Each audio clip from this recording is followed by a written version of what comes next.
മഗ്‌രിബിന് എല്ലാവരും ഹാദിർ ഹാദിർ ഹാദിറു മജ്ലിസുൽ ഹാദിർ, എല്ലാവരും മഗ്‌രിബിനുണ്ട്. അസറിന് മിക്ക ആളുകളും പുറകോട്ടാ. നോക്കൂ, നിങ്ങൾ പള്ളിയിൽ പോയി നോക്കുക, അസറിന്റെ ജമാഅത്തിന് വളരെ കുറവാണ്. അള്ളാഹു നമ്മളെ സാലിഹ്യങ്ങൾ ചേർക്കുമാറാവട്ടെ. ഒരാൾ പോകുന്നുണ്ട്, ഇപ്പൊ ഇങ്ങനെ നടക്കും, 3 മണിയാകുമ്പോൾ പോയി കിടന്ന് ഉറങ്ങും. മോമിനീങ്ങളുടെ അവസ്ഥ ഇപ്പൊ ഇതാ. അള്ളാഹു നമ്മളെ കാക്കട്ടെ. തമാശ പറഞ്ഞ ഉദാഹരണം കാണിക്കാൻ വേണ്ടി പടച്ചവൻ അതിനെ ഇങ്ങോട്ട് കൊണ്ടുവന്നു. നമ്മുടെ അവസ്ഥ ഇപ്പൊ ഇതാണ്. ഇപ്പൊ പോയതാരാ? ഒരു നായയാണ്. ആ നായയുടെ അവസ്ഥയാണ് ഇന്നത്തെ മോമിനീങ്ങൾക്ക്. രാത്രി ഫുള്ള് ഹയാത്താക്കും, 3 മണി വരെ. ഇന്നിപ്പോ ഹണി റോസ് ഏത് കടയാണോ അടിച്ചു വന്നു, ചടയമംഗലത്ത് വന്നെന്ന് പറയുന്നത്. രാവിലെ അത് നോക്കിയാണ്. അതാണ് ഹാജിയാർ. ആ പേരൊക്കെ ലൈക്ക് ചെയ്ത് വെച്ചിരിക്കുക. ഓരോരുത്തരും ലൈക്ക് ചെയ്ത പേജ് നോക്കിയാൽ മതി, അവരുടെ സ്വഭാവം തിരിച്ചറിയും. മൊബൈൽ വാങ്ങിച്ചിട്ട് ആ ലൈക്കിന്റെ പേജ് നോക്കുമ്പോൾ സണ്ണി ലിയോണ് ഇത് ഇങ്ങനെ കടക്കുക. അള്ളാഹു നമ്മളെ കാത്ത് സംരക്ഷിക്കട്ടെ. ഞാൻ ഇപ്പൊ നോക്കുന്നില്ല, പറഞ്ഞതേ ഉള്ളൂ. അള്ളാഹു നമ്മളെ കാത്ത് സംരക്ഷിക്കട്ടെ. എന്നിട്ട് ഇത് വരെ സുബഹി വരെ ഇതാ പരിപാടി. 3 മണിയാവുമ്പോൾ മക്കളെല്ലാവരും ഉറങ്ങും. മൊബൈല് ഓഫ് ചെയ്ത് വെച്ചിട്ട് ഉറങ്ങാൻ. കറക്റ്റ് നായയുടെ സ്വഭാവം. ഇത് ഉറക്കമില്ല, ഇങ്ങനെ നടക്കുക. ഇങ്ങനെ നടന്നിട്ട് രാത്രി 2:30-3 മണി, ഞാൻ വായു കഴിഞ്ഞ് പോകുമ്പോഴാണ് സ്ഥിരം ഇത് ഉറങ്ങുന്നത് കാണുന്നത്. വീടെത്താറാവുമ്പോഴാണ് ഇതൊക്കെ ഉറങ്ങുന്നത്. അതുവരെ നമ്മളിങ്ങനെ പോകുമ്പോൾ കാറിനടുത്തൂടെ ചിലപ്പോൾ കുറച്ചുകൊണ്ടൊക്കെ വരുന്നുണ്ട്. 12 മണിക്ക് പോകുമ്പോഴും ഉണ്ട്. ഇത് ഹയാത്തിലുണ്ട്, നല്ല റാഹത്ത്. നാട്ടിലെത്താറാവുമ്പോൾ 2 മണി 3 മണി സമയമാകുമ്പോൾ എല്ലാം സൈഡ് അതിങ്ങിയിട്ടുണ്ട്. ഇതേ സെയിം അവസ്ഥ ഇപ്പം നമ്മുടെ. അള്ളാഹു നമ്മളെ കാക്കട്ടെ. എല്ലാവരുടെയും അല്ല കേട്ടോ, ചിലരുടെ. അവർ നന്നാവാനാണല്ലോ ഈ വാന്ന് പറയുന്നത്. ഒരു ഉദാഹരണം പറഞ്ഞു എന്ന് മാത്രം. അള്ളാഹു നമ്മളെ കാത്ത് സംരക്ഷിക്കട്ടെ. അങ്ങനെ ആകാൻ പാടില്ല. പിന്നെ സുബഹി ഉണ്ടോ? ഇല്ല. നബിയനാ റസൂലുള്ളാഹി സ്വല്ലല്ലാഹു അലൈഹി വസല്ലമ തങ്ങൾ പറയുകയാണ്, സല്ലൂ ബില്ലൈൽ വന്നാസു നിയാമുൻ തദ്ഖുലുൽ ജന്നത ബിസലാം. ആദരവായ റസൂലുള്ളാഹി സ്വല്ലല്ലാഹു അലൈഹി വസല്ലമ തങ്ങൾ പറയുകയാണ്, നിങ്ങൾ തഹജ്ജുദ് നമസ്കരിക്കുന്നവരാകണേ, രാത്രിയിൽ നമസ്കരിക്കുന്നവരാകണേ. സല്ലൂ ബില്ലൈൽ വന്നാസു നിയാം തദ്ഖുലുൽ ജന്നത ബിസലാം.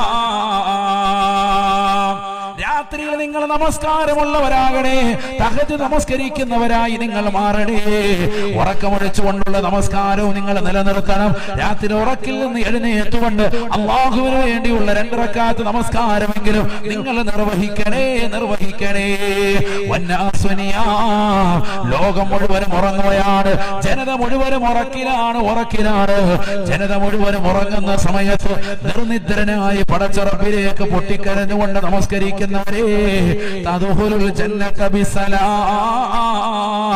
നിങ്ങൾക്ക് മനോഹരമായ സ്വർഗത്തിലേക്ക് കടക്കാം, വളരെ സന്തോഷകരമായി കടക്കാമെന്ന് പരിശുദ്ധ പ്രവാചകൻ നബി മുഹമ്മദ് മുസ്തഫ സല്ലല്ലാഹു അലൈഹി വസല്ലം. എന്തുകൊണ്ട്? ജനങ്ങൾ മുഴുവനും അശ്രദ്ധ വെക്കുന്ന സമയമാണ് രാത്രി. പോയിന്റ് മനസ്സിലായില്ല? നബി സല്ലല്ലാഹു അലൈഹി വസല്ലം തങ്ങൾ പറഞ്ഞു, ഞാൻ ശഅബാനിൽ നോമ്പനുഷ്ഠിക്കാൻ കാരണം എന്താണ്? ജനങ്ങൾ കൂടുതൽ അശ്രദ്ധ വെക്കുന്ന മാസമാണ് ശഅബാൻ. റജബിന്റെയും റമദാന്റെ ഇടയിൽ ശ്രദ്ധിക്കാതെ പോകുന്ന മാസമാണ്. അതുകൊണ്ട് ശ്രദ്ധ വരുത്താൻ വേണ്ടിയിട്ടാണ് ഈ മാസത്തിന്റെ ബഹുമാന ആദരവുകൾ കാത്തു സൂക്ഷിക്കട്ടെ, ജനങ്ങളെ ശ്രദ്ധിക്കാൻ വേണ്ടിയിട്ടാണ് ഞാൻ ഈ ശഅബാനിൽ കൂടുതൽ നോമ്പനുഷ്ഠിക്കുന്നത്. അതുകൊണ്ട് തന്നെ പണ്ഡിതന്മാർ പറയുന്നു, ഈ വാക്കിൽ പിടിച്ചിട്ട് പറയുന്നു, അശ്രദ്ധ വെക്കുന്ന സമയങ്ങളും സന്ദർഭങ്ങളും നമ്മൾ ഉപയോഗിച്ചാൽ നമുക്ക് രക്ഷപ്പെടാൻ പറ്റും. അതിനാണ് രാത്രിയിലുള്ള നിസ്കാരം. അൽഹംദുലില്ലാഹ്. ആരാ ഇവിടെ വിത്ർ 3 റക്അത്ത് നിസ്കരിച്ചവർ ആരെങ്കിലും ഉണ്ടോ? വളരെ കുറവ്. 3 റക്അത്തില്ല. വിത്ർ നിസ്കരിക്കുന്നവർ തന്നെ 1 റക്അത്താക്കി ചുരുക്കി റമദാൻ കഴിഞ്ഞപ്പോ.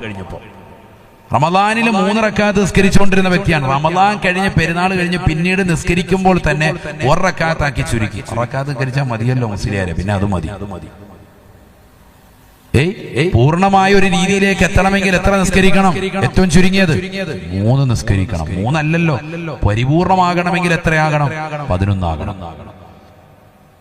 വിത്തർ എത്രയാണ്?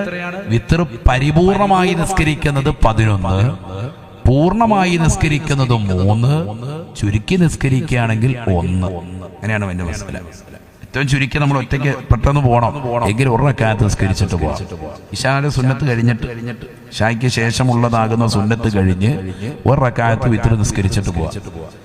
പൂർണ്ണതയുടെ രൂപം പണ്ഡിതന്മാർ പറയുന്നത് 3 ആണ്. ആദ്യം 2 നിസ്കരിച്ചു, പിന്നെ 1 നിസ്കരിക്കും. ആദ്യത്തെ റക്അത്തിൽ സൂറത്തുൽ അഅല സബ്ബിഹിസ്മ റബ്ബിക്കൽ അഅല ഓതി, രണ്ടാമത്തേതിൽ ഖുൽ യാ അയ്യുഹൽ കാഫിറൂൻ ഓതി, മൂന്നാമത്തേതിൽ ഏത് സൂറത്ത് പറയൻ? റമളാനിലോ നിസ്കരിച്ചിട്ടില്ലേ? എല്ലാം മറന്നിരിക്കുകയാണ്. ഇതെല്ലാം പൊടി തട്ടി എടുക്കണം. വിത്ർ നിസ്കാരം റമളാനിൽ നമ്മൾ തറാവീഹ് കഴിഞ്ഞിട്ട് 3 റക്അത്ത് നിസ്കരിക്കില്ലേ? അതിന്റെ ലാസ്റ്റ് റക്അത്തിൽ ഓതുന്ന സൂറത്തുകൾ ഏതൊക്കെയാണ്? ഖുൽ ഹുവല്ലാഹു അഹദ് സൂറത്തുൽ ഇഖ്ലാസ് ആദ്യം ഓതും. പിന്നെ അത് കഴിഞ്ഞിട്ട് ഖുൽ അഊദു ബിറബ്ബിൽ ഫലഖ്, ഖുൽ അഊദു ബിറബ്ബിൻ നാസ്, 3 സൂറത്ത് ഓതണം. അങ്ങനെയാണ്. ചിലരെന്ത് ചെയ്യും? നാസ് കൊണ്ട് മതിയാക്കും, ഖുൽ അഊദു ബിറബ്ബിൻ നാസ് മാത്രം ഓതും. അങ്ങനെയല്ല വേണ്ടത്, 3 ഓതണം. എന്തിനാണ്? എല്ലാം നമ്മളൊരു പൂർണ്ണത. ഇതൊരു സുന്നത്താണ്. ആ സുന്നത്ത് നിസ്കരിക്കുമ്പോൾ അതിൽ ചില സുന്നത്തുകൾ ശ്രദ്ധിക്കേണ്ടതുണ്ട്. ഇപ്പൊ നിക്കാഹ് ഒരു സുന്നത്താണ്. ആ നിക്കാഹ് നടത്തുമ്പോൾ അതിൽ ചില സുന്നത്തുകൾ വേണം. വെള്ളിയാഴ്ച ആവുക, ജനങ്ങളെല്ലാവരും കൂടുന്നതാകുന്ന നിലയിൽ ഒരു പരസ്യമായ രീതിക്കാവുക. എല്ലാവരും കൂട്ടണമെന്നല്ല, പരസ്യപ്പെടുത്തുക, നിക്കാഹ് പരസ്യപ്പെടുത്തുക, ജുമായുടെ ദിവസമാവുക എന്നതുപോലെ ചില സുന്നത്തുകൾ ശ്രദ്ധിക്കുന്നത് പോലെ ഒരു സുന്നത്ത് നമ്മൾ അനുഷ്ഠിക്കുമ്പോൾ അതിൽ ചില സുന്നത്തുകൾ നമ്മൾ ശ്രദ്ധിക്കേണ്ടതുണ്ട്. അതിൽപ്പെട്ടതാണ്. അപ്പൊ സൂറത്തുൽ അഅല സബ്ബിഹിസ്മ റബ്ബിക്കൽ അഅല ആദ്യത്തെ റക്അത്തിൽ, രണ്ടാമത്തേതിൽ ഖുൽ യാ അയ്യുഹൽ കാഫിറൂൻ, മൂന്നാമത്തേതിൽ ഖുൽ ഹുവല്ലാഹു അഹദ്, ഖുൽ അഊദു ബിറബ്ബിൽ ഫലഖ്, ഖുൽ അഊദു ബിറബ്ബിൻ നാസ്. ഈ 3 സൂറത്ത് ഓതി നിസ്കരിക്കണം. ഇതൊക്കെ ഡെയിലി ചെയ്യേണ്ട അമലുകളാണ്. അല്ലാതെ റമദാനിൽ മാത്രമല്ല. റമദാനിൽ ചെയ്ത എന്തെങ്കിലും ഹാജിയാരെ ഇപ്പോഴുണ്ടോ എന്ന് ചോദിച്ചാൽ ഉണ്ടോ ഇല്ലയോ? റമദാനിൽ ചെയ്ത എന്തെങ്കിലും ഉണ്ടോ? ഉണ്ട്. ഏതാണ്? സുബഹി കഴിഞ്ഞ ഉറക്കം. അത് അന്ന് തുടങ്ങി, ഇതുവരെ മുടങ്ങിയിട്ടില്ല. ഞങ്ങൾ മുടക്കത്തുമില്ല. അത് വിട്ടിട്ടുള്ളൊരു കളിയില്ല. അത് റമദാനിന് തുടങ്ങി വെച്ച ഒരു അമല. പിന്നെ ഇന്നുവരെ അത് മുടങ്ങിയിട്ടില്ല. ഇപ്പൊ അടുത്ത റമദാൻ വന്നപ്പോൾ ഒന്നുകൂടി ശക്തിപ്പെടുത്തി. അല്ലാഹു നമ്മളെ കാക്കട്ടെ. അതിപ്പോഴും ഉണ്ട്, മുടങ്ങാതെ പോകുന്നുണ്ട്. ബാക്കി ദിക്റും ഔറാദും നിസ്കാരം എല്ലാം പോയി, എല്ലാം പുറകോട്ട്. സുന്നത്ത് നിസ്കാരങ്ങളൊന്നും ശ്രദ്ധിക്കുന്നില്ല. ജനങ്ങളെല്ലാവരും അശ്രദ്ധരാണ് ആ വിഷയത്തിൽ. ഫർള് നിസ്കരിച്ചു, അതിന് മുമ്പ് ശേഷമുള്ള സുന്നത്ത് നിസ്കരിക്കാത്ത എത്ര ആളുകളുണ്ട്. വലിയ ഹാജിയാരാ, 4-5 ഹജ്ജ് ചെയ്തിട്ടുണ്ട്, പക്ഷെ സുന്നത്ത് നിസ്കരിക്കൂല. ഒരിക്കലും ഉടനെ ഇറങ്ങി ഓടുക. നബി വീട്ടിലാ സുന്നത്ത് നിസ്കരിച്ചെന്ന്. എന്നിട്ട് ഹാജിയാരോ വീട്ടിൽ പോയിട്ട് സുന്നത്ത് നിസ്കരിക്കുന്നില്ലല്ലോ. വീട്ടിലാണെങ്കിലും സുന്നത്ത് നിസ്കരിക്കണ്ടേ? ളുഹായുടെ സുന്നത്ത് നമസ്കാരം ഡെയിലി നമുക്ക് നിർവഹിക്കാൻ പറ്റുന്നത്. രാവിലെ ജോലിക്ക് പോകുന്നതിന് മുമ്പ്, മക്കൾ സ്കൂളിലേക്ക് പോകുന്നതിന് മുമ്പ് ഒളു എടുത്ത് എന്തായാലും കുളിക്കും. കുളിയൊക്കെ കഴിഞ്ഞ് നല്ലതുപോലെ ഒളു ചെയ്ത് റാഹത്തായിട്ട് ഇറങ്ങി, എന്നിട്ട് ഖിബിലയ്ക്ക് അഭിമുഖമായിട്ടിരിക്കും, മുസല്ലവിരിക്കൽ. വീട്ടിൽ തന്നെ 2 റക്അത്ത് ളുഹയുടെ സുന്നത്ത് നമസ്കാരം അല്ലാഹു തആലക്ക് വേണ്ടി ഞാൻ നിസ്കരിക്കുന്നു. ഉസല്ലി സുന്നത്തുൽ ളുഹ റക്അത്തൈനി ലില്ലാഹി തആല. നിയ്യത്ത് ചെയ്ത് കൈകെട്ടി ഫാത്തിഹ സൂറത്ത് ഓതി, ഖുൽ യാ അയ്യുഹൽ കാഫിറൂൻ ഓതി, രണ്ടാമത്തേതിൽ ഖുൽ ഹുവല്ലാഹു അഹദ് ഓതി. 2 റക്അത്ത് നിസ്കരിക്കാൻ പറ്റുമോ? പറ്റും. 2 റക്അത്ത്. ഇതൊക്കെ നമ്മുടെ ജീവിതത്തിൽ, നിത്യജീവിതത്തിൽ ചെയ്യാൻ പറ്റുന്നതാ. ആരാ ഇവിടെ ചെയ്യുന്നത്? എന്നിട്ട് നിങ്ങൾ ജോലിക്ക് പോയി നോക്കി, മക്കള് പരീക്ഷ എഴുതാൻ പോയി നോക്കിയ നല്ല റാഹത്താണ്. ഇത് നമ്മൾ വെള്ളിയാഴ്ച ജുമായ്ക്ക് 30 പേനായിട്ട് വരും. അതിന്റെ തുളയ്ക്കത് ഊതിയേക്കാൻ ഇവന് ഓർമ്മയില്ലെങ്കിൽ ഇവൻ എന്ത് ബന്ധിച്ചിട്ട് കാര്യം? മന്ത്രിക്കാനെതിര് പറയല്ല. നമ്മുടെ ജീവിതത്തിൽ നമ്മളിതാ ചെയ്തുകൊണ്ടിരിക്കുന്നത്. നമ്മൾ ഈ നിസ്കാരങ്ങളൊന്നുമില്ല, സുബഹി പോലും നിസ്കരിക്കാതെ പേനായിട്ട് വരിക. എന്ത് കാര്യം? എന്നിട്ട് സുബഹിയും കാര്യമില്ല. ഈ പറഞ്ഞ പോലെ സുന്നത്ത് നിസ്കരിക്ക്. 2 റക്അത്ത് യാത്രയുടെ സുന്നത്ത് നിസ്കാരമുണ്ട്. കച്ചവടത്തിനൊക്കെ പോകുന്നവരാരാ നിസ്കരിക്കുന്നവർ? ഏത് മുസ്ലിമിന്റെ ഏത് കാര്യത്തിനും യാത്ര പുറപ്പെടുന്ന മുൻപ് 2 റക്അത്ത് യാത്രയുടെ സുന്നത്ത് നിസ്കാരമുണ്ട്. ഉസല്ലി സുന്നത്ത് സഫരി റക്അത്തൈനി ലില്ലാഹി തആല. അല്ലെങ്കിൽ യാത്രയുടെ 2 റക്അത്ത് സുന്നത്ത് അല്ലാഹു തആലക്ക് വേണ്ടി ഞാൻ നിസ്കരിക്കുന്നു. നിയ്യത്ത് കൈകെട്ടി ഫാത്തിഹ ഓതി, ഖുൽ യാ അയ്യുഹൽ കാഫിറൂൻ ആദ്യത്തെ റക്അത്തിൽ, രണ്ടാമത്തെ റക്അത്തിൽ ഫാത്തിഹ ഖുൽ ഹുവല്ലാഹ്. ഇതൊക്കെ സ്ത്രീകൾക്കും പറ്റും. എല്ലാ ദിവസവും നമ്മൾ ഈ യാത്ര പോകുന്നതാണ്. നിങ്ങൾ അങ്ങനെ ഒന്ന് യാത്ര പോയി നോക്കിയാൽ ഒരു അപകടമോ ദുരിതമോ പ്രയാസമോ ഒന്നും ഉണ്ടാവുകയില്ല. അല്ലാഹു തൗഫീഖ് നൽകട്ടെ. വീട്ടിൽ നിന്ന് ഇറങ്ങുമ്പോൾ ഏത് കാല് വെച്ചാ വീട്ടിൽ നിന്ന് പുറത്തോട്ട് ഇറങ്ങേണ്ടത്?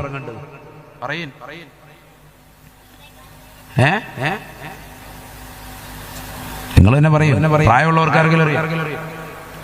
ഇടത്തെ കാല്. വീട്ടിൽ നിന്ന് പുറത്തേക്ക് ഇറങ്ങുമ്പോൾ ഇടത് കാല്. ഞാൻ ഇന്ന് പറയുന്ന കുറെ മസാലകൾ പറഞ്ഞു പോവാൻ. എന്നിട്ട് ഇൻഷാ അല്ലാഹ് നമുക്ക് ലാസ്റ്റ് കുറച്ച് കാര്യങ്ങളോട് പറയാം. ശരിക്കും ശ്രദ്ധിക്കും. കുറെ കാര്യങ്ങൾ അമലിനുള്ളത് പറയും. ഇത് ശ്രദ്ധിച്ചു പോകണം. ഒരു സദസ്സിൽ നിന്ന് പോകുമ്പോൾ നമുക്ക് കുറെ അറിവ് കിട്ടണം. അതിനാണ് ഇതിങ്ങനെ പറഞ്ഞു പോകുന്നത്. വീട്ടിൽ നിന്ന് പുറത്തിറങ്ങുമ്പോൾ എപ്പോഴിറങ്ങിയാലും, ഹജ്ജിനാണെങ്കിലും ഉംറയ്ക്കാണെങ്കിലും ഏത് കാര്യത്തിനിറങ്ങിയാലും ഇടത് കാല്. ചിലർക്ക് ഹജ്ജിനും ഉംറയ്ക്ക് പോകുമ്പോൾ അവിടെ കിടന്നിങ്ങനെ ഡാൻസ് കളിയാണ്. ഏത് കാല് വെക്കണം? നല്ല കാര്യത്തിന് പോവല്ലേ? അപ്പൊ ഇത്ര നാൾ തിയേറ്ററിൽ പോയിരിക്കുവായിരുന്നു. മോമിനായ മനുഷ്യൻ എപ്പോ വീട്ടിൽ നിന്ന് ഇറങ്ങിയാലും അവൻ എന്ത് കാര്യത്തിനാണ് ഇറങ്ങുന്നത്? ഹൈറായ കാര്യത്തിനാണ്. അല്ലാത്ത ഒന്നിനും മോമിൻ ഇറങ്ങൂല. നീ എന്ത് കാര്യത്തിന് ഇറങ്ങിയാലും വീട്ടിൽ നിന്ന് ഇറങ്ങുമ്പോ എന്ത് കാല് വേണം? ഇടത് കാല് തന്നെ മുന്തിക്കണം. ചിലരിങ്ങനെ സംശയിച്ചിരിക്കും, ഉസ്താദ് പറഞ്ഞ ഇടത് കാലെന്ന്. ഞാൻ ഇന്നാൾ വേറൊരാൾ പറയുന്നത് കേട്ടത് വലത് കാല്, മനസ്സിൽ പറയുന്നതും നല്ല കാര്യത്തിനല്ലേ എന്നിങ്ങനെ പറഞ്ഞിട്ട് അവസാനം അവിടെ നിന്നിട്ടൊരു ഒറ്റ ചാട്ടം അതിനപ്പുറത്തും രണ്ട് കാലും വെച്ച്. അതാകുമ്പോൾ ആർക്കും കുഴപ്പമില്ല. അങ്ങനെയൊന്നും കാണിക്കണ്ട. നിങ്ങൾ എന്ത് ചെയ്തോ? ഇടതുകാല് വെച്ച് തന്നെ അങ്ങോട്ട് ഇറങ്ങിക്കോ. അള്ളാഹു തൗഫീഖ് നൽകട്ടെ. ബിസ്മില്ലാഹി തവക്കൽതു അലല്ലാഹി വലാ ഹൗല വലാ ഖുവത ഇല്ലാ ബില്ലാഹ്. വീട്ടിൽ നിന്ന് പുറത്തിറങ്ങുമ്പോൾ പഠിച്ചു വെക്കേണ്ടതായ ദുആ, ഏറ്റവും ചെറിയ ദുആ. ഇത് പറഞ്ഞ എല്ലാവരും ബിസ്മില്ലാഹി തവക്കൽതു അലല്ലാഹി പറയിൻ. തവക്കൽതു അലല്ലാഹി വലാ ഹൗല വലാ ഖുവത ഇല്ലാ ബില്ലാഹ്.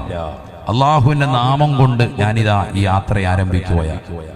അവന്റെ മേലാണ് എൻ്റെ യാത്രയും എൻ്റെ എല്ലാ കാര്യങ്ങളും പരമേൽപ്പിക്കുന്നത്.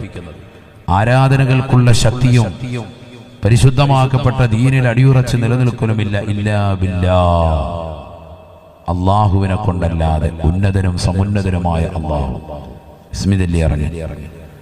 വീട്ടിൽ നിന്ന് ഇറങ്ങുമ്പോൾ വലത് കൈ കൊണ്ട് തലയിൽ ഇങ്ങനെ വെച്ച് മൂർദാവിലേക്ക് ഇങ്ങനെ വെച്ച് സൂറത്ത് തൗബയിലെ അവസാനത്തെ ആയത്ത് ഒരൊറ്റ വട്ടം ഓതിയാൽ വീട്ടിലേക്ക് അവൻ വളരെ സലാമത്തായി തിരിച്ചെത്തും. അള്ളാഹു തൗഫീഖ് നൽകട്ടെ. വീട്ടിൽ നിന്ന് ഇറങ്ങുമ്പോ ഇതൊക്കെ ഞാൻ സാധാരണ നമ്മൾ വീട്ടിൽ നിന്ന് എപ്പോൾ പോകുമ്പോഴും നമുക്ക് ചെയ്യാൻ പറ്റുന്നതാണ്. വളരെ ലഘുവായ കാര്യമാണ് ഈ പറയുന്നത്. 2 റക്അത്ത് യാത്രയുടെ സുന്നത്ത് നിസ്കാരം. വീട്ടിൽ നമ്മൾ അത് കഴിഞ്ഞാൽ ഉടനെ തന്നെ വലത്തെ കൈ തലയിലേക്ക് വെച്ചിട്ട് ഈ ആയത്ത് ഓതുക. ഏതാണ് ആയത്ത്? ബിസ്മില്ലാ അഊദു ബില്ലാഹി മിനശ് ശൈത്വാനിർ റജീം ലഖദ് ജാഅകും റസൂലും മിൻ അൻഫുസികും അസീസുൻ അലൈഹി മാ അനിത്തും ഹരീസുൻ അലൈക്കും ബിൽ മുഅ്മിനീന റഊഫുർ റഹീം فإن تولوا فقل حسبي الله لا إله إلا هو عليه توكلت وهو رب العرش العظيم. ഓതിയിട്ട് ഇറങ്ങിയ തിരിച്ച് മയ്യത്താകാതെ വീട്ടിൽ വരും. അല്ലാഹു തൗഫീഖ് നൽകട്ടെ. അപകടങ്ങളെ തൊട്ട് ദുരിതങ്ങളെ തൊട്ടൊക്കെ കാക്കാൻ ഈ ഒരൊറ്റ ആയത്ത് മതി. ഇനി ഒന്നുകൂടി കേൾക്കണം. ഈ ആയത്ത് കാണാതെ പഠിക്കണം. ഇതെവിടെയുണ്ട്? സൂറത്തു തൗബയിലെ അവസാനത്തെ ആയത്താണ്. അവസാനത്തെ 2 ആയത്ത്. ഇത് എല്ലാ ദിവസവും സുബൈക്ക് ശേഷം ഒരു 7 പ്രാവശ്യം നീ ഇത് ഓതിയാൽ, തലയിൽ കൈവെക്കണമെന്നൊന്നുമില്ല ആ സമയത്ത്, അല്ലാതെ ഓതുക.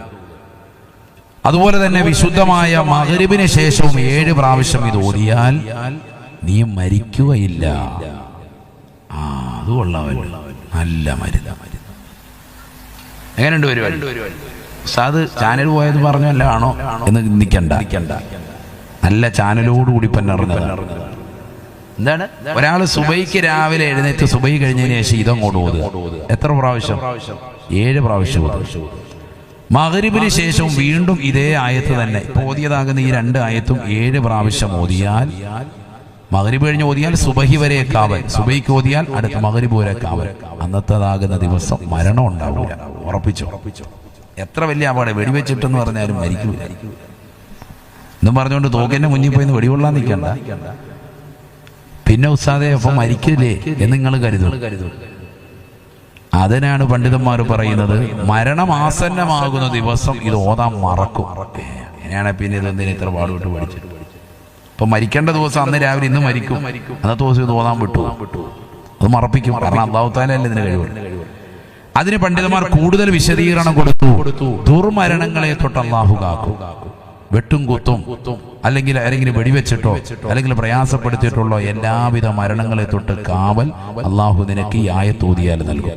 അതുകൊണ്ടാണ് നിങ്ങൾ ശ്രദ്ധിച്ചിട്ടുണ്ടോ എന്നറിയാമല്ല, നിസ്കാരം കഴിയുമ്പോൾ സുബൈ കഴിഞ്ഞും മഗ്രിബിന് ശേഷം ഉസ്താദുമാര് ദിക്ർ ചൊല്ലും അല്ലേ? ലാ ഇലാഹ ഇല്ലല്ലാഹു വഹ്ദഹു ലാ ശരീക ലഹു ലഹുൽ മുൽക്കു വലഹുൽ ഹംദു യുഹ്യി വയുമീതു വഹുവ അലാ കുല്ലി ഷൈഇൻ ഖദീർ. എത്ര പ്രാവശ്യം ചൊല്ലാറുണ്ട്?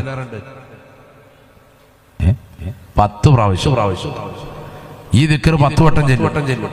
അങ്ങനെ ആരെങ്കിലും 10 വട്ടം ആ ദിക്ർ സുബൈക്ക് ശേഷവും മഗ്രിബിന് ശേഷവും ചൊല്ലിയാൽ അവന്റെ എല്ലാ പാപങ്ങളും പൊറുക്കപ്പെടും. വഇൻ കാനത മിസ്ല സബദിൽ ബഹർ, സമുദ്രത്തിലേതാകുന്ന നുരകൾക്ക് പതയ്ക്ക് സമാനമായിട്ട് പാപമുണ്ട് എങ്കിലും അവന്റെ പാപങ്ങൾ പൊറുക്കപ്പെടുമെന്ന് നബിയുനാ റസൂലുള്ളാഹി. ശരിക്കും ശ്രദ്ധിക്കണേ, ഒരു ദിക്റാണ് ഈ പഠിപ്പിക്കുന്നത്. എല്ലാ ദിവസവും സുബൈക്ക് ശേഷവും മഗ്‌രിബിന് ശേഷവും ഈ ദിക്ർ 10 വട്ടം ചൊല്ലണം. അല്ലാഹു തൗഫീഖ് നൽകട്ടെ. അതിനോടൊപ്പം തന്നെ അല്ലാഹുമ്മ അജ്ർനി മിനന്നാർ, നരകത്തെ തൊട്ട് കാവൽ തേടുകയാണ്. നരകത്തെ തൊട്ടുള്ള കാവൽ തേട്ടം. അല്ലാഹുമ്മ അജ്ർനി മിനന്നാർ, അല്ലാഹുമ്മ അജ്ർനി മിനന്നാർ, അല്ലാഹുമ്മ അജ്ർനി മിനന്നാർ. നരകത്തെ തൊട്ട് എന്നെ നീ കാക്കണേ അല്ലാഹ്. അത് കഴിഞ്ഞാൽ പിന്നെ ചൊല്ലാറുള്ളതാണ് ലഖദ് ജാഅകും റസൂലുൻ മിൻ അൻഫുസികും അസീസുൻ അലൈഹി മാ അനിത്തും ഹരീസുൻ അലൈക്കും ബിൽ മുഅ്മിനീന റഊഫുർ റഹീം ഫഇൻ തവല്ലൂ ഫഖുൽ ഹസ്ബിയല്ലാഹു ലാ ഇലാഹ ഇല്ലാ ഹു അലൈഹി തവക്കൽതു വഹുവ റബ്ബുൽ അർശിൽ അദീം. എത്ര പ്രാവശ്യം? 7 പ്രാവശ്യം. നമ്മളൊന്നും ഇത് ശ്രദ്ധിക്കാറേ ഇല്ല.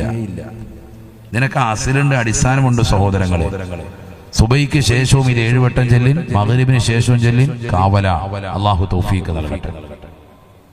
അപ്പൊ ചുരുക്കി പറഞ്ഞാൽ ഇതൊക്കെ ജനങ്ങൾ അശ്രദ്ധ വെക്കുന്നതായ ചില കാര്യങ്ങളാണ്. അത് നിങ്ങളെ ഞാൻ ശ്രദ്ധയിൽപ്പെടുത്തി. എന്തിന്? നമുക്ക് ഉന്നത വിജയം ലഭിക്കാൻ. അല്ലാഹു തൗഫീഖ് നൽകുമാറാവട്ടെ. അല്ലാഹു തൗഫീഖ് നൽകട്ടെ. നബിയുനാ റസൂലുള്ളാഹി സ്വല്ലല്ലാഹു അലൈഹി വസല്ലമ തങ്ങൾ പറയുകയാണ്, പരിശുദ്ധമാക്കപ്പെട്ടതായ ശഅബാൻ മാസത്തിൽ ഞാൻ നോമ്പ് അധികമായി പിടിച്ചുവിടാനുള്ള കാരണം, ഒന്ന്, പരിശുദ്ധമായ റജബിന്റെയും റമദാനിന്റെയും ഇടയിൽ ശ്രേഷ്ഠമായ മാസമായ ഈ ശഅബാനിനെ പലരും അശ്രദ്ധ വെക്കാറുണ്ട്. അശ്രദ്ധ വെക്കുന്ന മാസമായതുകൊണ്ട് അതിനെ ശ്രദ്ധിക്കാൻ വേണ്ടിയിട്ടാണ് ഞാൻ നോമ്പ് അധികമായി പിടിക്കുന്നത്. നബിയുനാ റസൂലുള്ളാഹി. രണ്ടാമതായി നബി തങ്ങൾ കാരണം പറയുകയാണ്, വിശുദ്ധമായ ശഅബാനിൽ ഞാൻ ഏറ്റവും കൂടുതൽ നോമ്പ് അനുഷ്ഠിക്കാനുള്ള കാരണം അല്ലാഹുവിന്റെ റസൂൽ പറയുകയാണ്, സഹാബ വഹുവ ശഹ്റു തുർഫഉൽ അമാലു ഇലാ റബ്ബിൽ ആലമീൻ ഫഉഹിബ്ബു അൻ യുർഫഅ അമലി വഅന സായിം വഅന സായിം. നബിയുനാ റസൂലുള്ളാഹി സ്വല്ലല്ലാഹു അലൈഹി വസല്ലമ തങ്ങൾ പറയുകയാണ്, രണ്ടാമത്തെ കാരണം പരിശുദ്ധമാക്കപ്പെട്ടതായ ഈ മാസത്തിലാണ്, ശഅബാൻ മാസത്തിലാണ് അല്ലാഹു സുബ്ഹാനഹു വ തആല സൃഷ്ടികളാകുന്ന ജനങ്ങളുടെ അമലുകളെ അവന്റെ അടുക്കലേക്ക് ഉയർത്തിക്കൊണ്ടുപോകുന്നത്. നമ്മുടെ അമലുകളെ അല്ലാഹുവിങ്കലേക്ക് ഉയർത്തുന്നതായ മാസമാണ് ശഅബാൻ മാസം.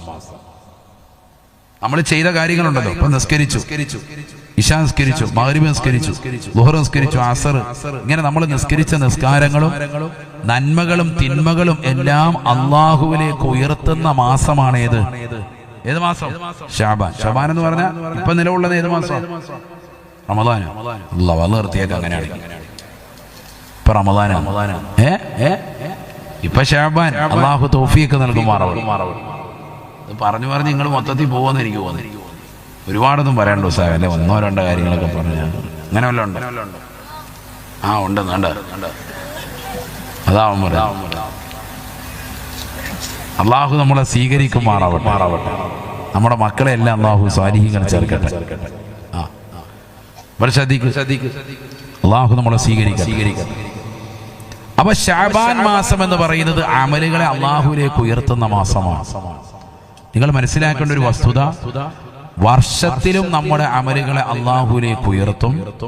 എല്ലാ ദിവസവും ഉയർത്തും, എല്ലാ ആഴ്ചകളിലും ഉയർത്തും. മൊത്തത്തിൽ അമലുകളെ ഉയർത്തുന്ന സമയം എത്ര? 3 പ്രാവശ്യം. പഠിക്കണേ, ഈ പറയുന്ന വിഷയങ്ങളൊക്കെ പഠിക്കാനുള്ള വിഷയങ്ങളാണ്. 10 ദിവസം നീട്ടി വാത് പറയാൻ പറ്റുന്ന സംഭവമാണ് ഇപ്പൊ ആറ്റി കുറുക്കി നിങ്ങൾക്ക് പടക്കൊണ്ട് നിട്ട് തരുന്നത്. ശരിക്കും പഠിച്ചു. അള്ളാഹു തൗഫീഖ് നൽകട്ടെ. എന്താണ് ഇതിനിപ്പോ ഈ പറയുന്ന ഓരോ ഹദീസും വിശദീകരിക്കാനാണെങ്കിൽ ദിവസങ്ങളോട് എടുക്കും. ഞാനത് വളരെ ചുരുക്കി പറയുകയാണ്. ഇതെല്ലാം ഒരു ക്യാപ്സൂൾ ആക്കി അങ്ങ് തരികയാണ് നിങ്ങൾക്ക് വേഗം സ്പീഡിൽ. കാരണം കുറെ കാര്യങ്ങൾ മനസ്സിലാക്കാൻ പറ്റും. അതിനാണ്. അള്ളാഹു തൗഫീഖ് നൽകട്ടെ. വർഷത്തിൽ അമലുകളെ ഉയർത്തും, ആഴ്ചയിൽ അമലിനെ ഉയർത്തും, ദിവസത്തിൽ അമലിനെ ഉയർത്തും. വർഷത്തിൽ ഉയർത്തുന്ന സമയമാണേത്? ശഅബാൻ മാസം. ഈ ഒരു മാസം മുഴുവനും നമ്മൾ ചെയ്യുന്ന അമലുകൾ ഇങ്ങനെ ഉയർത്തിക്കൊണ്ടേയിരിക്കുക. നമ്മളിപ്പോ ഈ വാത് പറയുന്ന സമയത്തും ഇത് തന്നെ പരിപാടി, നിശ്ചിത സമയമൊന്നുമില്ല. വർഷത്തിൽ നമ്മളുടേതാകുന്ന കാര്യങ്ങൾ അങ്ങനെയാണല്ലോ. ഇപ്പൊ നമ്മൾ ചില സാമ്പത്തികമാകുന്ന അവസ്ഥാവിശേഷമുള്ള ആളുകൾക്കറിയാം, അവരെല്ലാ ദിവസവും കണക്ക് നോക്കൂല്ലേ? അവര് ശാമ്പ സമയത്ത് കടയടയ്ക്കുന്ന സമയത്ത് കണക്കൊന്ന് നോക്കും, ജസ്റ്റ് ഒന്ന് റൗണ്ട് ചെയ്യാം. പിന്നെ അത് കഴിഞ്ഞിട്ട് ഇപ്പൊ ആഴ്ചയിലോ മാസത്തിലോ ഒന്നിരിക്കും, അവരുടെ സൗകര്യം പോലെ ഒന്നിരിക്കും. എന്നിട്ട് ഒന്നുകൂടി ഒന്ന് കറക്റ്റ് ചെയ്യും. ഷെയറൊക്കെ ഉണ്ടെങ്കിൽ അതിനനുസരിച്ചൊക്കെ ഒന്ന് കറക്റ്റ് ചെയ്ത്. അതുകൂടാതെ വർഷത്തിൽ മൊത്തത്തിലൊന്ന് ഓഡിറ്റ് ചെയ്യും. മാർച്ചൊക്കെ വരുമ്പോഴത്തേക്ക് ഒന്ന് ഓഡിറ്റ് ചെയ്യും. ഒന്ന് മൊത്തത്തിലൊരു കണക്കെല്ലാം കൂടി ഒന്ന് എടുത്തിട്ട് ഓഡിറ്റ് ചെയ്യും. ടാക്സ് അടയ്ക്കാണ്ടെങ്കിൽ അത് കറക്റ്റ് ചെയ്യും. ഇതെല്ലാം കറങ്ങി എല്ലാം പക്കാക്കും. ആണോ അല്ലയോ? ഇതേ സെയിം മെതേഡാണ് ഇവിടെ നടക്കുന്നത്. സെയിം സംഭവം നമ്മുടെ ജീവിതത്തിലുമുണ്ട്. മനസ്സിലായിക്കോ? എല്ലാ ദിവസവും അമലുകളെ അള്ളാഹുവിലേക്ക് ഉയർത്തുന്ന സമയം എപ്പോഴെന്നറിയോ? സുബഹി നിസ്കാരം കഴിഞ്ഞാൽ ഉടനെ, അസർ നിസ്കാരം കഴിഞ്ഞാൽ ഉടനെ. ഈ രണ്ട് സമയങ്ങളിലായിട്ട് അമലുകളെ ആകാശത്തേക്ക് ഉയർത്തും. നമ്മുടെ നന്മയും തിന്മയും എഴുതുന്ന മലക്കിന്റെ പേരെന്താണ്? എന്താണ് മലക്കിന്റെ പേര്? റിദ്വാൻ അലൈഹിസ്സലാം. മൊത്തത്തിൽ പോയി കിടക്കും. എല്ലാം ഇനി ആദ്യം മുതൽ അഴിച്ചു പണിയാണ്. പറയേ കൂടി ആലോചിക്കുക. വാപ്പാടി ചോദിക്കുക. അതാണ് വാപ്പ അതിനേക്കാളും വലിയ കടും പറ്റും. അപ്പൊ പറയും മാലിക് അലൈഹിസ്സലാം, റഖീബ് അതീദ് അലൈഹി വസല്ലം. മാഷാ അല്ലാഹ്. അള്ളാഹു നമ്മളെ സ്വീകരിക്കട്ടെ. ഇങ്ങനെ ഇടയ്ക്ക് ഇങ്ങനെ ചോദിക്കുന്നത് നിങ്ങളുമായിട്ട് ഇങ്ങനെ ഒരു കണക്ഷൻ വെക്കുന്ന വേറൊന്നും കൊണ്ടല്ല. നിങ്ങൾക്കിതൊക്കെ എനിക്ക് അറിയാമെന്നറിയാം. നിങ്ങളിത് പറയൂന്നും അറിയാം. നിങ്ങൾ ആ കണക്ഷൻ വിട്ടുപോകാതിരിക്കാനാണ്. അള്ളാഹു സ്വീകരിക്കുമാറാവട്ടെ. അള്ളാഹു സ്വീകരിക്കട്ടെ. പരിശുദ്ധമായ ഖുർആനിലൂടെ അല്ലാഹു സുബ്ഹാനഹു വ തആല ഓർമ്മപ്പെടുത്തുകയാണ്. റഖീബ് അതീദ് അലൈഹി വസല്ലമിനെ അല്ലാഹു സുബ്ഹാനഹു വ തആല എല്ലാ നന്മ തിന്മകളും രേഖപ്പെടുത്താൻ വേണ്ടി നിശ്ചയിച്ചിരിക്കുകയാണ്. മാ യൽഫിളു മിൻ ഖൗൽ ഇല്ലാ ലദൈഹി റഖീബുൻ അതീദ്. പരിശുദ്ധമായ ഖുർആനിലൂടെ അല്ലാഹു ഓർമ്മപ്പെടുത്തുകയാണ്. ഇത് യതലഖൽ മുതലഖിയാൻ അനിൽ യമീനി വഅനിശ് ശിമാലി ഖഈദ് മാ യൽഫിളു മിൻ ഖൗൽ ഇല്ലാ ലദൈഹി റഖീബുൻ അതീദ്. ഈ ദുനിയാവിൽ സഹോദര സഹോദരി, നിന്റെ ജീവിതത്തിൽ ചെയ്തു വെക്കുന്ന ഏതെല്ലാം നന്മകളുണ്ടോ തിന്മകളുണ്ടോ അതെല്ലാം പരിപൂർണമായി രേഖപ്പെടുത്തി വെക്കുന്നവരാണ് റഖീബ് അതീദ് അലൈഹി വസല്ലം എന്ന വിശുദ്ധമായ ഖുർആൻ. എല്ലാ നന്മകളും രേഖപ്പെടുത്തുമത്രേ. എല്ലാ തിന്മകളും നീ ചെയ്യുന്നത് അല്ലാഹു മലക്കുകൾ മുഖേന രേഖപ്പെടുത്തുകയാണ്. രണ്ട് മലക്കുകൾ നമ്മുടെ അമലുകളെ രേഖപ്പെടുത്തുന്നു. എന്നാൽ ഇവർക്ക് സഹായികളായി വേറെയും ചില മലക്കുകൾ ഉണ്ടെന്ന് നബിയുനാ റസൂലുള്ളാഹി. ഒന്നുകൂടി ശ്രദ്ധിക്കണേ. എന്താ പറഞ്ഞത്? നമ്മുടെ നന്മ തിന്മകൾ രേഖപ്പെടുത്താൻ രണ്ട് മലക്ക്, അവർക്ക് സഹായികളായി അള്ളാഹു ധാരാളം മലക്കുകളെ വേറെ നിശ്ചയിച്ചിട്ടുണ്ട്. ഹദീസാണ്, ഇമാം മുസ്ലിം ഉദ്ധരിക്കുന്ന ഹദീസ്. കേട്ടോ, قال رسول الله صلى الله عليه وسلم നബിയാ റസൂലുള്ളാഹി സ്വല്ലല്ലാഹു അലൈഹി വസല്ലം തങ്ങൾ ഉറപ്പെടുത്തുകയാണ്. യതഅഖബൂന ഫീകും മലായികത്തും ബില്ലൈൽ وملائكة بالنهار يجتمعون في صلاة العصر وفي صلاة الصبح ثم يرجعون إلى الله فيقول الله تبارك وتعالى كيف تركتم عبادي فيقولون أتيناهم وهم يصلون وتركناهم وهم يصلون. നബിയാ റസൂലുള്ളാഹി സ്വല്ലല്ലാഹു അലൈഹി വസല്ലം തങ്ങൾ തന്റെ പ്രിയപ്പെട്ട അനുയായികളോട് പറയുകയാണ്, സഹാബാ യതആഖബൂന ഫീകും മലായികത്തും ബില്ലൈൽ വമലായികത്തും ബിന്നഹാർ. തീർച്ചയായും അല്ലാഹു സുബ്ഹാനഹു വ തആല ഒരു വിഭാഗം മലക്കുകളെ സുബഹിക്ക് പറഞ്ഞു വിടുകയാണ്. അവർ സുബഹി ജമാഅത്തായി നിസ്കരിക്കുകയാണ്. ഭൂമിയിലേക്ക് ഇറങ്ങി വന്ന മലക്കുകൾ സുബഹി ജമാഅത്തായി നിസ്കരിക്കുകയാണ്. നമസ്കാരം കഴിഞ്ഞാൽ റഖീബ് അതീദിനോടൊപ്പം ജനങ്ങളുടെ നന്മത്തിന്മകൾ രേഖപ്പെടുത്താൻ അവർ കൂടുകയാണ്. അവർ അസർ വരെ നന്മത്തിന്മകൾ രേഖപ്പെടുത്തി നിലകൊള്ളുമ്പോ അടുത്ത ഒരു വിഭാഗം മലക്കുകളെ ഇതാ അല്ലാഹു ഭൂമിയിലേക്ക് ഇറക്കുകയാണ്. അസറിന്റെ സമയത്ത് അവർ ഇറങ്ങി വരുകയാണ്. സുബഹിക്ക് വന്ന മലക്കുകളുമായി അസറിന് ഇമാമും ജമാഅത്തുമായി നമസ്കരിക്കുകയാണ്. നമസ്കാരം കഴിഞ്ഞാലുടനെ സുബഹി മുതൽ അസർ വരെ രേഖപ്പെടുത്തിയതാകുന്ന സുബഹിക്ക് വന്ന മലക്കുകളില്ലേ, നമസ്കാരം കഴിഞ്ഞാലുടനെ അവർ ആകാശ ലോകത്തേക്ക് ഉയരുകയാണ്. അല്ലാഹുവിന്റെ തിരുസവിധത്തിലേക്ക് പോയാണ്. അസറിന്റെ സമയത്ത് വന്നതായ മലക്കുകൾ അസർ ജമാഅത്ത് കഴിഞ്ഞാൽ ഉടനെ തന്നെ നന്മത്തിന്മകൾ രേഖപ്പെടുത്തുന്നതായ റഖീബ് അതീദ് അലൈഹിം അസ്സലാമിനെ സഹായിച്ചുകൊണ്ട് നിലകൊള്ളുകയാണ്. അവരും റിക്കാർഡ് രേഖപ്പെടുത്തുകയാണ്. മനുഷ്യ, നമ്മുടെ നന്മത്തിന്മകളെ അതാ മലക്കുകൾ വീണ്ടും രേഖപ്പെടുത്തുകയാണ്. അസറിന് വന്ന മലക്കുകൾ സുബഹി വരെ നിലകൊള്ളുകയാണ്. സുബഹി വരെ മനുഷ്യന്റെ നന്മത്തിന്മകൾ മുഴുവനും രേഖപ്പെടുത്തുകയാണ്. സുബഹിയുടെ സമയമാകുമ്പോ വീണ്ടും ഇതാ അടുത്ത ഒരു വിഭാഗം മലക്കുകൾ ഭൂമിയിലേക്ക് ഇറങ്ങി വരുകയാണ്. അസറിന് വന്ന മലക്കും സുബഹിക്ക് വന്ന മലക്കും ഒരുമിച്ച് ഇമാമും ജമാഅത്തുമായി നിസ്കരിക്കുന്നു. നിസ്കാരം കഴിഞ്ഞാൽ ഉടനെ തലേന്ന് അസറിന് വന്ന മലക്കുകൾ അവരിതാ സുബഹി കഴിഞ്ഞാൽ ഉടനെ അതുവരെ ചെയ്ത നന്മ തിന്മകളുമായി അല്ലാഹുവിലേക്ക് കയറുകയാണ്. കാര്യം മനസ്സിലായെങ്കിൽ സുബഹിക്ക് വരുന്ന മലക്ക് സുബഹി നിസ്കാരം കഴിഞ്ഞ് അസർ വരെ നന്മ തിന്മകൾ രേഖപ്പെടുത്തും. അസറിന് അടുത്ത വിഭാഗം മലക്ക് വരും. അവരുമായി ഒരുമിച്ച് അസർ നിസ്കരിച്ചു കഴിഞ്ഞാൽ ഉടനെ സുബഹിക്ക് വന്ന മലക്ക് അതുവരെ എഴുതിയ നന്മ തിന്മകളുമായിട്ട് അവരെ റിക്കാർഡ് വിട്ട് അല്ലാഹുവിലേക്ക് പോകും. അസർ കഴിഞ്ഞ് കയറിപ്പോ. അസറിന് വന്ന ടീമുണ്ട്. അസർ ജമാഅത്ത് കഴിഞ്ഞ ഉടനെ അവർ എഴുതാൻ തുടങ്ങാൻ എഴുതിയിട്ട് അവർ സുബഹി വരെ നന്മ തിന്മകൾ രേഖപ്പെടുത്തും. സുബഹിക്ക് അടുത്ത വിഭാഗം മലക്കുകൾ വരും.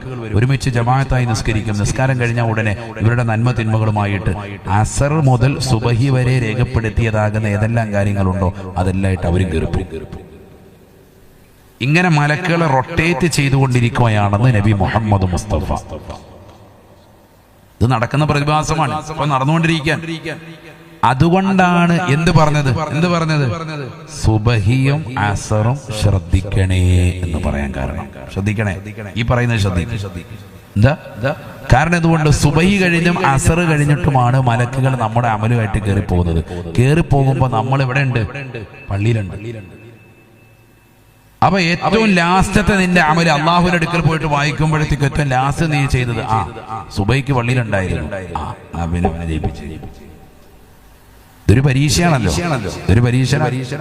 നമ്മളിപ്പോ പരീക്ഷയ്ക്ക് സ്കൂളിൽ പോയി ലാസ്റ്റ് ഒരു ഗാന്ധിജിയുടെ പദം വരയ്ക്കാനുണ്ടാവും. അത് നല്ല വൃത്തിയായിട്ട് വരയ്ക്കുക, അല്ലെങ്കിൽ ഇന്ത്യയുടെ പടം വരയ്ക്കാനുണ്ടാവും. അപ്പൊ അതിന്റെ അടിയിൽ നേരത്തെ തന്നെ വരച്ചു വെച്ചിട്ട്, അല്ലെങ്കിൽ നേരത്തെ ഭിത്തിയിൽ എവിടെയെങ്കിലും വരച്ചു വെച്ചൊക്കെ നോക്കിയിട്ട് ഇവനത് വൃത്തിയായിട്ട് വരയ്ക്കും. നല്ല റാഹത്ത് ആണോ അല്ലേ?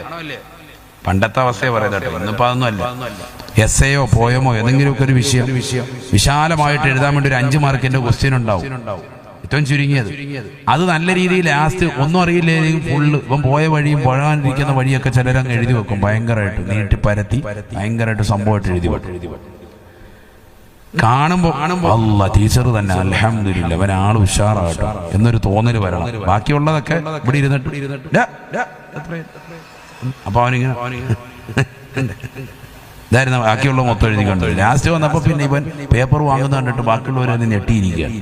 ഇവന്റെ റബ്ബ്, ഇവൻ ഭയങ്കര പഠിത്തമാണത്. അതിനുവരെ ഒന്നും അറിയാൻ വരെ ഫുള്ള് എഴുതുകയാണ് മൊത്തം. ഇപ്പം പോകുന്ന വഴി പോകാത്ത വഴി അങ്ങോട്ട് പോയതും ഇവൻ ഇന്നാണ്ട് അതിലെ പോയി കറങ്ങിപ്പോയതും ഇപ്പുറത്തൂടെ പോയതും ഒക്കെ എഴുതി മൊത്തം എഴുതി ഒരു വിശാലമായ 2 പേജ് എഴുതി വെക്കുക.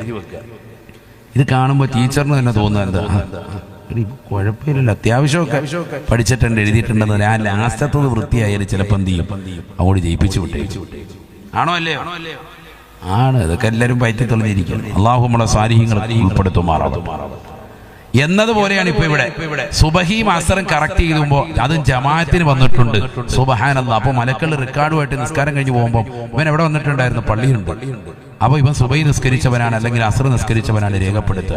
അതാണ് നബി സല്ലല്ലാഹു അലൈഹി വസല്ലം തങ്ങൾ പറയുന്നത്, സുമ്മ യർജൂന ഇലസ്സമാ,